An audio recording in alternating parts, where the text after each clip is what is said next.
नमस्कार। खबरां दे इस बुलेटिन च तुहाडा स्वागत। मैं हां परमिंदर कौर। पहलां पेश ने चुनियां खबरां। प्रधानमंत्री नरेंद्र मोदी ने तीजे विश्व पद्धरी नवीनयोग ऊर्जा सरमाएकारी सम्मेलन ਅਤੇ प्रदर्शनी रीइन्वेस्ट 2020 ਦਾ ਵਰਚੁਅਲ ਤੌਰ ਤੇ ਉਦਘਾਟਨ ਕੀਤਾ। ਕਿਹਾ ਕਿ ਸਰਕਾਰ ਵੱਲੋਂ ਬਣਾਏ ਗਏ ਨਵਿਆਣਯੋਗ ਊਰਜਾ ਪ੍ਰੋਗਰਾਮ ਨਾਲ ਹਰ ਸਾਲ $20 ਅਰਬ ਦੇ ਕਾਰੋਬਾਰੀ ਮੌਕੇ ਉਪਲਬਧ ਹੋਣਗੇ। रक्षा मंत्री राजनाथ सिंह ने कहा कि मोदी सरकार ने कंट्रोल रेखा च तब्दीली की किसी भी कोशिश का करारा जवाब देने सुरक्षा बलों को पूरी खुल दे दी है।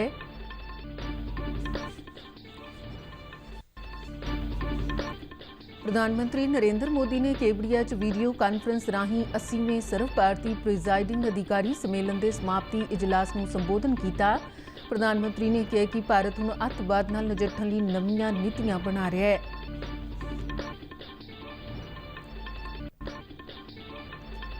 भारत ने अपना 71वां संविधान दिवस मनाया। राष्ट्रपति रामनाथ कोविंद ने संविधान की प्रस्तावना का पाठ कराया।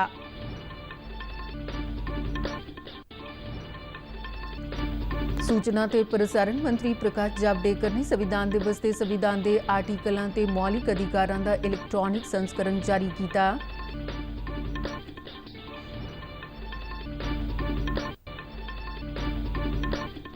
केंद्रीय सेहत मंत्री डॉक्टर हर्षवर्धन ने कहा कि कौमी डिजिटल सेहत मिशन भारत के 130 करोड़ नागरिकों को देश के किसी भी हिस्से च सेहत संभाल संबंधी सहूलतां उपलब्ध कराने लई शुरू किया गया है।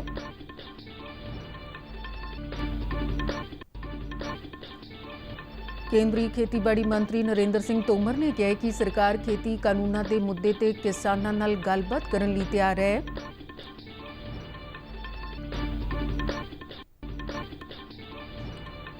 अंदोलनकारी किसानों की दिल्ली चलो मुहिम दौरान पंजाब नाल लगदे हरियाणा के बॉर्डर ते पुलिस और किसानों विचाले झड़पां। पुलिस वल्लों बल का प्रयोग। मुख्य मार्गों ते कई किलोमीटर लंबे ट्रैफिक जाम कारण जनजीवन प्रभावित। ते हुण खबरां विस्तार नाल। प्रधानमंत्री नरेंद्र मोदी ने कहा कि नवीनयोग ऊर्जा के खेत्र में भारत विश्व च चौथी थां ते है ते विश्व के प्रमुख देशों के मुकाबले तेजी नाल अगे वध रहा है। कल नवी दिल्ली च तीजे विश्व पद्धरी नवीनयोग ऊर्जा सरमाएकारी सम्मेलन और प्रदर्शनी रीइन्वेस्ट 2020 का उद्घाटन करदे उन्होंने कहा कि इस वेले भारत की नवीनयोग ऊर्जा समर्था 136 गीगावाट है, जो देश की कुल ऊर्जा समर्था का 36% के बराबर है। मोदी ने कहा कि भारत ने नवीनयोग ऊर्जा के खेत्र में पिछले 6 सालों च वड्डी उपलब्धि हासिल की है।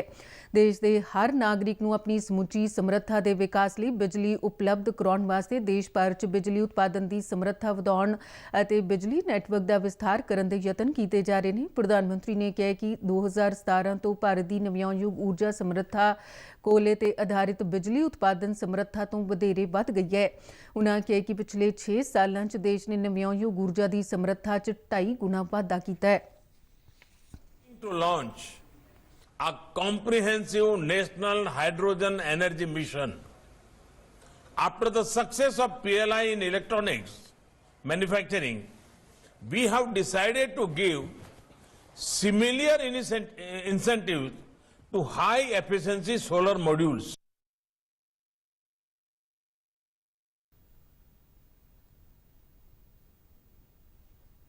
मोदी ने कहा कि जदों नवीनयोग ऊर्जा के खेत्र में सरमाएकारी लाभदायक नहीं सी, उदों भारत ने इस खेत्र में पैसा लगाया तो इसकी लागत में कमी आई। प्रधानमंत्री ने कहा कि भारत ने विश्व को दिखा दिता है कि वातावरण के अनुकूल नीतियां आर्थिक नज़रिए तो भी चंगियां होंदियां ने। मोदी ने कहा कि उन्हां दी सरकार ने नवीनयोग ऊर्जा को उत्साहित करने की योजना को किसी एक मंत्रालय या विभाग तक सीमित नहीं रखा है, बल्कि ये यकीनी बनाया कि समुची सरकार इस उद्देश्य को लैके अगे बढ़े। उन्होंने कहा कि सरकार ऊर्जा समर्थ ਵਧਾਉਣ ਲਈ ਕੰਮ कर रही है। प्रधानमंत्री ने व्यापारियों ते सरमाएकारां नूं नवीनयोग ऊर्जा प्रोग्राम च शामिल होने का सੱਦਾ दिंदिआं कहा कि अगले दहाके लिए नवीनयोग ऊर्जा के इस्तेमाल ਲਈ विस्तारित प्रोग्राम बनाया गया है, जिस नाल हर साल तकरीबन $20 अरब के व्यापारिक मौके उपलब्ध होने की संभावना है। To the world that sound environment policies can also be sound economics. Today, India is among the very few countries to be on track to achieve the 2-degree compliance goal. Friends, our transition to cleaner sources of energy has been driven by the approach of access. 2 ਦਿਨਾਂ ਇਸ virtual ਪ੍ਰਦਰਸ਼ਨੀ 'ਚ ਵਿਸ਼ਵ ਦੀਆਂ ਕਈ ਵੱਡੀਆਂ ਕੰਪਨੀਆਂ ਨਵਿਆਉਣਯੋਗ ਊਰਜਾ ਖੇਤਰ ਵਿੱਚ ਅਤਿਆਧੁਨਿਕ ਟੈਕਨੋਲੋਜੀ ਦਾ ਪ੍ਰਦਰਸ਼ਨ ਕਰ ਰਹੀਆਂ ਨੇ। ਰੱਖਿਆ ਮੰਤਰੀ ਰਾਜਨਾਥ ਸਿੰਘ ਨੇ ਕਿਹਾ ਕਿ ਭਾਰਤ ਅੱਤਵਾਦ ਵਿਰੁੱਧ ਮੂੰਹ ਤੋੜ ਜਵਾਬੀ ਕਾਰਵਾਈ ਕਰ ਰਿਹਾ ਹੈ। ਨਵੀਂ ਦਿੱਲੀ 'ਚ ਆਯੋਜਿਤ ਇੱਕ ਪ੍ਰੋਗਰਾਮ ਨੂੰ ਵੀਡੀਓ ਕਾਨਫਰੰਸ ਰਾਹੀਂ ਸੰਬੋਧਨ ਕਰਦਿਆਂ ਉਨ੍ਹਾਂ ਕਿਹਾ ਕਿ ਭਾਰਤ ਹੁਣ ਅੱਤਵਾਦ ਵਿਰੁੱਧ ਦੇਸ਼ ਦੀਆਂ ਸਰਹੱਦਾਂ ਦੇ ਅੰਦਰ ਹੀ ਨਹੀਂ ਬਲਕਿ ਲੋੜ ਪੈਣ ਤੇ ਸਰਹੱਦਾਂ ਤੋਂ ਪਾਰ ਵੀ ਅੱਤਵਾਦੀ ਟਿਕਾਣਿਆਂ ਨੂੰ ਤਬਾਹ ਕਰਨ ਦੀ ਕਾਰਵਾਈ ਕਰ ਰਿਹਾ ਹੈ। ਰੱਖਿਆ ਮੰਤਰੀ ਨੇ ਕਿਹਾ ਕਿ ਐਨਡੀਏ ਸਰਕਾਰ ਨੇ ਕੰਟਰੋਲ ਰੇਖਾ 'ਚ ਤਬਦੀਲੀ ਦੇ ਕੇ ਕਿਸੇ ਵੀ ਯਤਨ ਦਾ ਮੂੰਹ ਤੋੜ ਜਵਾਬ ਦੇਣ ਲਈ ਸੁਰੱਖਿਆ ਬਲਾਂ ਨੂੰ ਪੂਰੀ ਖੁੱਲ੍ਹ ਦੇ ਦਿੱਤੀ ਹੈ। ਉਨ੍ਹਾਂ ਭਰੋਸਾ ਦਿਵਾਇਆ ਕਿ ਪ੍ਰਧਾਨ ਮੰਤਰੀ ਨਰਿੰਦਰ ਮੋਦੀ ਦੀ ਅਗਵਾਈ ਵਾਲੀ ਸਰਕਾਰ ਭਾਰਤ ਦੀਆਂ ਸਰਹੱਦਾਂ, ਗਰਿਮਾ ਅਤੇ ਆਪਣੇ ਆਤਮ ਸਨਮਾਨ ਨਾਲ ਕੋਈ ਸਮਝੌਤਾ ਨਹੀਂ ਕਰੇਗੀ। ਪ੍ਰਧਾਨ ਮੰਤਰੀ ਨਰਿੰਦਰ ਮੋਦੀ ਨੇ ਕਿਹਾ ਕਿ ਭਾਰਤ ਹੁਣ ਅੱਤਵਾਦ ਨਾਲ ਨਜਿੱਠਣ ਲਈ ਨਵੀਆਂ ਨੀਤੀਆਂ ਬਣਾ ਰਿਹਾ ਹੈ।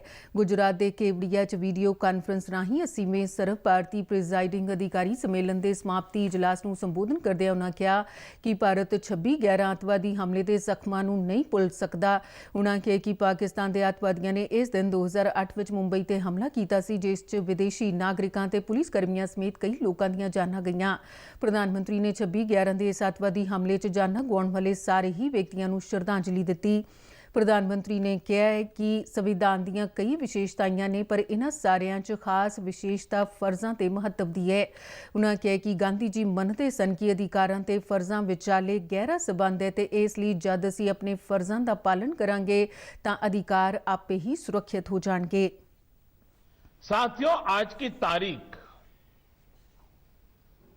देश पर सबसे बड़े आतंकी हमले के साथ भी जुड़ी हुई है। 2008 में पाकिस्तान से आए, पाकिस्तान से भेजे गए आतंकियों ने मुंबई पर धावा बोल दिया था। इस हमले में अनेक लोगों की मृत्यु हुई थी। अनेक देशों के लोग मारे गए थे। मैं मुंबई हमले में मारे गए सभी लोगों को अपनी श्रद्धांजलि अर्पित करता हूं। ਪ੍ਰਧਾਨ ਮੰਤਰੀ ਨੇ ਕਿਹਾ ਕਿ ਕਰੋਨਾ ਦੇ ਇਸ ਸਮੇਂ 'ਚ ਸਾਡੀ ਚੋਣ ਪ੍ਰਣਾਲੀ ਦੀ ਮਜ਼ਬੂਤੀ ਦੁਨੀਆ ਨੇ ਵੇਖੀ ਹੈ। ਇੰਨੇ ਵੱਡੇ ਪੱਧਰ ਤੇ ਚੋਣਾਂ ਹੋਣੀਆਂ, ਸਮੇਂ ਤੇ ਨਤੀਜੇ ਆਉਣਾ, ਸੁਚਾਰੂ ਢੰਗ ਨਾਲ ਨਵੀਂ ਸਰਕਾਰ ਦਾ ਬਣਨਾ, ਇਹ ਸਾਰਾ ਇਤਨਾ ਵੀ ਆਸਾਨ ਨਹੀਂ ਹੈ। ਉਨ੍ਹਾਂ ਕਿਹਾ ਕਿ ਸਾਡੇ ਸੰਵਿਧਾਨ ਤੋਂ ਸਾਨੂੰ ਜੋ ਤਾਕਤ ਮਿਲੀ ਹੈ ਉਹ ਅਜੇ ਹਰ ਮੁਸ਼ਕਿਲ ਕੰਮ ਨੂੰ ਆਸਾਨ ਬਣਾਉਂਦੀ ਹੈ। ਪ੍ਰਧਾਨ ਮੰਤਰੀ ਨੇ ਕਿਹਾ ਕਿ ਇੱਕ ਰਾਸ਼ਟਰ ਇੱਕ ਚੋਣ ਸਿਰਫ ਇੱਕ ਬਹਿਸ ਦਾ ਵਿਸ਼ਾ ਨਹੀਂ ਹੈ, ਇਹ ਭਾਰਤ ਦੀ ਜ਼ਰੂਰਤ ਹੈ। ਉਨ੍ਹਾਂ ਕਿਹਾ ਕਿ ਦੇਸ਼ ਵਿੱਚ ਕੁਝ ਮਹੀਨਿਆਂ 'ਚ ਕਿਤੇ ਨਾ ਕਿਤੇ ਚੋਣਾਂ ਹੁੰਦੀਆਂ ਨੇ ਤੇ ਇਹਨਾਂ ਦਾ ਪ੍ਰਭਾਵ ਵਿਕਾਸ ਕਾਰਜਾਂ ਤੇ ਪੈਂਦਾ ਹੈ। ਪ੍ਰਧਾਨ ਮੰਤਰੀ ਨੇ ਇਸ ਮੁੱਦੇ ਦਾ ਅਧਿਐਨ ਕਰਨ ਦੀ ਲੋੜ ਤੇ ਜ਼ੋਰ ਦਿੰਦਿਆਂ ਕਿਹਾ ਕਿ ਪ੍ਰੀਜ਼ਾਈਡਿੰਗ ਅਧਿਕਾਰੀ ਇਸ ਲਈ ਮਾਰਗਦਰਸ਼ਕ ਹੋ ਸਕਦੇ ਨੇ। ਉਨ੍ਹਾਂ ਕਿਹਾ ਕਿ ਸਮੇਂ ਦੇ ਨਾਲ ਜੋ ਕਾਨੂੰਨ ਆਪਣਾ ਮਹੱਤਵ ਗੁਆ ਚੁੱਕੇ ਨੇ ਉਹਨਾਂ ਨੂੰ ਹਟਾਉਣ ਦੀ ਪ੍ਰਕਿਰਿਆ ਵੀ ਆਸਾਨ ਹੋਣੀ ਚਾਹੀਦੀ ਹੈ। ਬੀਤੇ ਸਾਲਾਂ 'ਚ ਅਜੇ ਸੈਂਕੜੇ ਕਾਨੂੰਨ ਹਟਾਏ ਜਾ ਚੁੱਕੇ ਨੇ। Our constitution has many special features, but one very special feature is the importance given to duties. Mahatma Gandhi himself was very keen about this. He saw a close link between rights and duties. He felt that once we perform our duties, rights will be safeguarded. Bharat ਨੇ ਕੱਲ੍ਹ ਆਪਣਾ ਸੰਵਿਧਾਨ ਦਿਵਸ ਮਨਾਇਆ। ਦੇਸ਼ ਦਾ ਮੌਜੂਦਾ ਸੰਵਿਧਾਨ 26 ਨਵੰਬਰ 1949 ਨੂੰ ਸੰਵਿਧਾਨ ਸਭਾ ਵੱਲੋਂ ਰਸਮੀ ਤੌਰ ਤੇ ਅਪਣਾਉਣ ਤੋਂ ਬਾਅਦ ਇਸ ਨੂੰ 26 ਜਨਵਰੀ 1950 ਨੂੰ ਲਾਗੂ ਕੀਤਾ ਗਿਆ। ਸੰਵਿਧਾਨ ਦਿਵਸ ਮੌਕੇ ਰਾਸ਼ਟਰਪਤੀ ਰਾਮਨਾਥ ਕੋਵਿੰਦ ਨੇ ਸੰਵਿਧਾਨ ਦੀ ਪ੍ਰਸਤਾਵਨਾ ਦਾ ਪਾਠ ਕਰਾਇਆ। ਉਨ੍ਹਾਂ ਵੱਲੋਂ ਰਾਸ਼ਟਰਪਤੀ ਭਵਨ ਤੋਂ ਇਸ ਪ੍ਰਸਤਾਵਨਾ ਪਾਠ ਨੂੰ ਦੂਰਦਰਸ਼ਨ ਦੇ ਸਾਰੇ ਚੈਨਲਾਂ ਵੱਲੋਂ ਸਿੱਧਾ ਪ੍ਰਸਾਰਿਤ ਕੀਤਾ ਗਿਆ ਤੇ ਇਸ 'ਚ ਦੇਸ਼ ਦੇ ਵੱਖ-ਵੱਖ ਹਿੱਸਿਆਂ 'ਚ ਬੈਠੇ ਲੋਕ ਸ਼ਾਮਿਲ ਹੋਏ।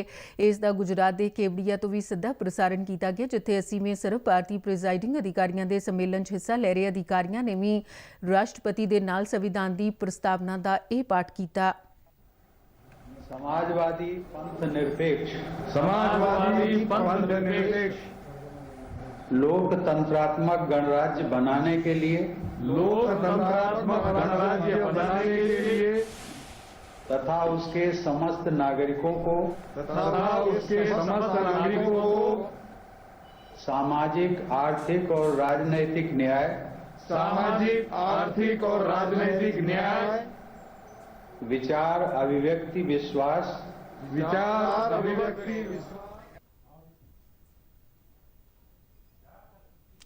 ਸਾਡਾ ਸੰਵਿਧਾਨ ਭਾਰਤ ਨੂੰ ਇੱਕ ਪ੍ਰਭੂ ਸੱਤਾ ਸੰਪੰਨ ਸਮਾਜਵਾਦੀ ਧਰਮ ਨਿਰਪੇਖ ਲੋਕਤੰਤਰੀ ਗਣਰਾਜ ਘੋਸ਼ਿਤ ਕਰਦਾ ਹੈ ਜੋ ਆਪਣੇ ਨਾਗਰਿਕਾਂ ਨੂੰ ਨਿਆਂ, ਬਰਾਬਰੀ ਅਤੇ ਸੁਤੰਤਰਤਾ ਦਾ ਭਰੋਸਾ ਦਿੰਦਾ ਹੈ ਤੇ ਭਾਈਚਾਰੇ ਨੂੰ ਉਤਸ਼ਾਹਿਤ ਕਰਨ ਦਾ ਯਤਨ ਕਰਦਾ ਹੈ।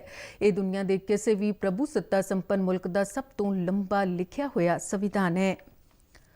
सूचना ते प्रसारण मंत्री प्रकाश जावड़ेकर ने संविधान दिवस ते कल नवी दिल्ली च संविधान दे आर्टिकलों, मौलिक अधिकारां ते मौलिक फर्जां दा इलैक्ट्रॉनिक संस्करण जारी किया। इस मौके उन्होंने कहा कि प्रेस सूचना ब्यूरो वालों तैयार किए गए संस्करण विच महत्वपूर्ण व्यक्तियों के लेख मौजूद ने अते इह एक रैफरल पुस्तक के रूप च वधेरे उपयोगी है। उन्होंने कहा कि इस इलैक्ट्रॉनिक संस्करण च 32 लेख शामिल ने जो लोगों को संविधान प्रति विशेष समग्री उपलब्ध करवाउंदे ने। जावड़ेकर ने प्रधानमंत्री नरेंद्र मोदी के उस संदेश नूं याद किया जिस च उन्हां संविधान नूं देश का सब तो वड्डा धार्मिक लेख दस्सिया सी। उन्होंने कहा कि संविधान दिवस मनाउण दा विचार भी प्रधानमंत्री दा ही दिता होया है।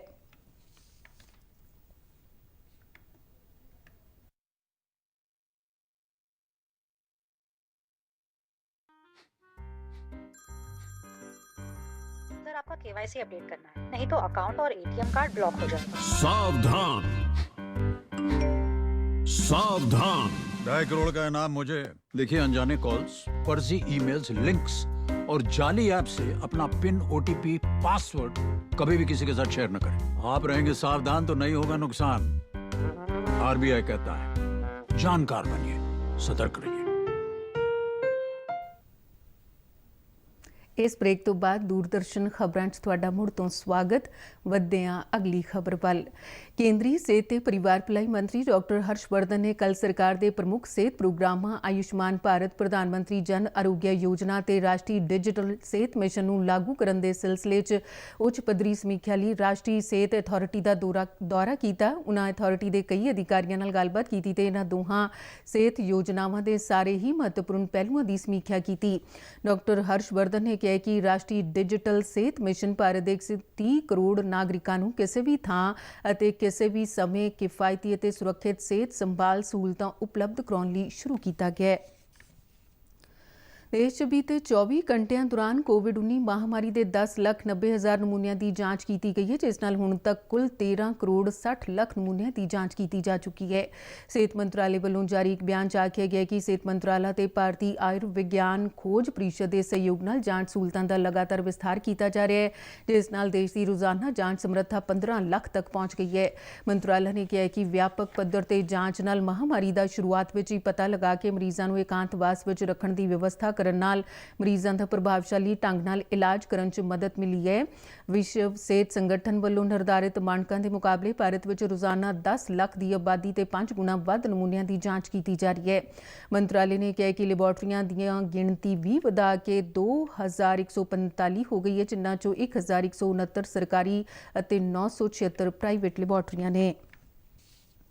केंद्रीय खेतीबाड़ी मंत्री नरेंद्र सिंह तोमर ने कहा कि सरकार किसानों नाल खेती कानूनों के मुद्दे ते विचार वटांदरा करने लई तैयार है। नवी दिल्ली च कल मीडिया नाल गलबात करदे उन्होंने कहा कि नवे खेती कानून मौके की जरूरत सन अते भविख विच खेतीबाड़ी सैक्टर च इनकलाबी तब्दीली लियाउणगे। खेती कानूनों का विरोध कर रहे किसानों को संघर्ष का रस्ता छड्डण की अपील करदे उन्होंने कहा कि वह इस मुद्दे ते सरकार नाल गलबात करने लई अगे आउण। उन्होंने कहा कि सरकार ने किसानों को गलबात लई 3 दसंबर का सद्दा दिता है। उन्होंने उम्मीद जाहिर की है कि इस गलबात दे हाँ पक्षी नतीजे निकलणगे।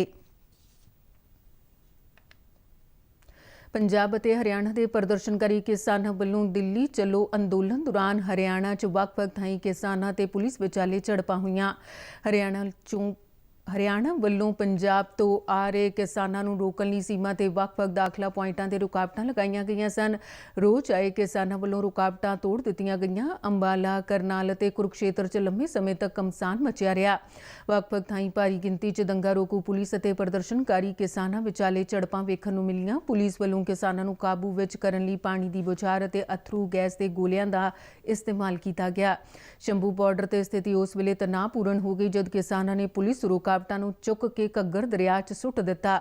ਕੁਝ ਪ੍ਰਦਰਸ਼ਨਕਾਰੀਆਂ ਵੱਲੋਂ ਪੁਲਿਸ ਦੇ ਪਥਰਾਅ ਕਰਨ ਦੀਆਂ ਵੀ ਖਬਰਾਂ ਨੇ। ਮੁੱਖ ਮਾਰਗਾਂ ਤੇ ਕਈ ਕਿਲੋਮੀਟਰ ਲੰਬੇ ਟ੍ਰੈਫਿਕ ਜਾਮ ਦੇਖਣ ਨੂੰ ਮਿਲੇ, ਜਿਸ ਕਾਰਨ ਲੋਕਾਂ ਨੂੰ ਬੇਹੱਦ ਪਰੇਸ਼ਾਨੀਆਂ ਦਾ ਸਾਹਮਣਾ ਕਰਨਾ ਪਿਆ। ਕਿਸਾਨਾਂ ਦੇ ਦਿੱਲੀ ਚਲੋ ਵਿਰੋਧ ਪ੍ਰਦਰਸ਼ਨ ਨੂੰ ਦੇਖਦਿਆਂ ਇਤਿਹਾਦ ਦੇ ਤੌਰ ਤੇ ਦਿੱਲੀ ਨਾਲ ਲੱਗਦੇ ਹਰਿਆਣਾ ਤੇ ਉੱਤਰ ਪ੍ਰਦੇਸ਼ ਦੇ ਬਾਰਡਰਾਂ ਤੇ ਵੀ ਭਾਰੀ ਗਿਣਤੀ 'ਚ ਪੁਲਿਸ ਬਲ ਤੈਨਾਤ ਕੀਤਾ ਗਿਆ। ਇਤਿਹਾਦ ਵਜੋਂ ਨੋਇਡਾ, ਗਾਜ਼ੀਆਬਾਦ, ਗੁਰੂਗ੍ਰਾਮ ਅਤੇ ਫਰੀਦਾਬਾਦ ਵਿੱਚ ਮੈਟਰੋ ਰੇਲ ਸੇਵਾ ਮੁਲਤਵੀ ਕਰ ਦਿੱਤੀ ਗਈ ਹੈ। ਜ਼ਿਕਰਯੋਗ ਹੈ ਕਿ ਕੇਂਦਰ ਸਰਕਾਰ ਵੱਲੋਂ ਪਾਸ ਕੀਤੇ ਗਏ ਖੇਤੀ ਕਾਨੂੰਨਾਂ ਦੇ ਵਿਰੋਧ ਵਿੱਚ ਵੱਖ-ਵੱਖ ਕਿਸਾਨ ਜਥੇਬੰਦੀਆਂ ਵੱਲੋਂ ਪ੍ਰਦਰਸ਼ਨ ਕੀਤੇ ਜਾ ਰਹੇ ਨੇ। ਪ੍ਰਦਰਸ਼ਨਕਾਰੀ ਕਿਸਾਨਾਂ ਨੂੰ ਦਿੱਲੀ 'ਚ ਦਾਖਲ ਹੋਣ ਤੋਂ ਰੋਕਣ ਲਈ ਪੁਲਿਸ ਕਰਮੀਆਂ ਦੀ ਤੈਨਾਤੀ ਤੋਂ ਇਲਾਵਾ ਡਰੋਨ ਦੀ ਵੀ ਮਦਦ ਲਈ ਜਾ ਰਹੀ ਹੈ। ਪੰਜਾਬ ਦੇ ਰਾਜਪਾਲ VP ਸਿੰਘ ਬਦਨੌਰ ਨੇ ਪੰਜਾਬੀ ਯੂਨੀਵਰਸਿਟੀ ਪਟਿਆਲਾ ਦੇ ਉਪ ਕੁਲਪਤੀ ਡਾਕਟਰ BS ਘੁੰਮਣ ਦਾ ਅਸਤੀਫਾ ਮਨਜ਼ੂਰ ਕਰ ਲਿਆ ਹੈ। ਮੁੱਖ ਮੰਤਰੀ ਦਫ਼ਤਰ ਦੇ ਇੱਕ ਬੁਲਾਰੇ ਅਨੁਸਾਰ ਅਗਲੇ ਹੁਕਮਾਂ ਤੱਕ ਵਧੀਕ ਮੁੱਖ ਸਕੱਤਰ ਜੰਗਲਾਤ ਅਤੇ ਜੰਗਲੀ ਜੀਵ ਰਵਨੀਤ ਕੌਰ ਨੂੰ ਉਪ ਕੁਲਪਤੀ ਵਜੋਂ ਚਾਰਜ ਦਿੱਤਾ ਗਿਆ। ਇਸੇ ਦੌਰਾਨ ਪੰਜਾਬ ਦੇ ਮੁੱਖ ਮੰਤਰੀ ਕੈਪਟਨ ਅਮਰਿੰਦਰ ਸਿੰਘ ਨੇ ਉਚੇਰੀ ਸਿੱਖਿਆ ਵਿਭਾਗ ਨੂੰ ਨਵੇਂ ਉਪ ਕੁਲਪਤੀ ਦੀ ਚੋਣ ਲਈ ਅਮਲ ਸ਼ੁਰੂ ਕਰਨ ਲਈ ਆਖਿਆ। ਜ਼ਿਕਰਯੋਗ ਹੈ ਕਿ ਡਾਕਟਰ BS ਘੁੰਮਣ ਵੱਲੋਂ 17 ਨਵੰਬਰ ਨੂੰ ਪੰਜਾਬ ਦੇ ਰਾਜਪਾਲ VP ਸਿੰਘ ਬਦਨੌਰ ਨੂੰ ਪੰਜਾਬੀ ਯੂਨੀਵਰਸਿਟੀ ਪਟਿਆਲਾ ਦੇ ਉਪ ਕੁਲਪਤੀ ਵਜੋਂ ਅਸਤੀਫਾ ਭੇਜਿਆ ਗਿਆ ਸੀ। ਤੇ ਇਸ ਦੇ ਨਾਲ ਹੀ ਖਬਰਾਂ ਦਾ ਬੁਲੇਟਿਨ ਖਤਮ ਹੁੰਦਾ ਹੈ। ਨਮਸਕਾਰ।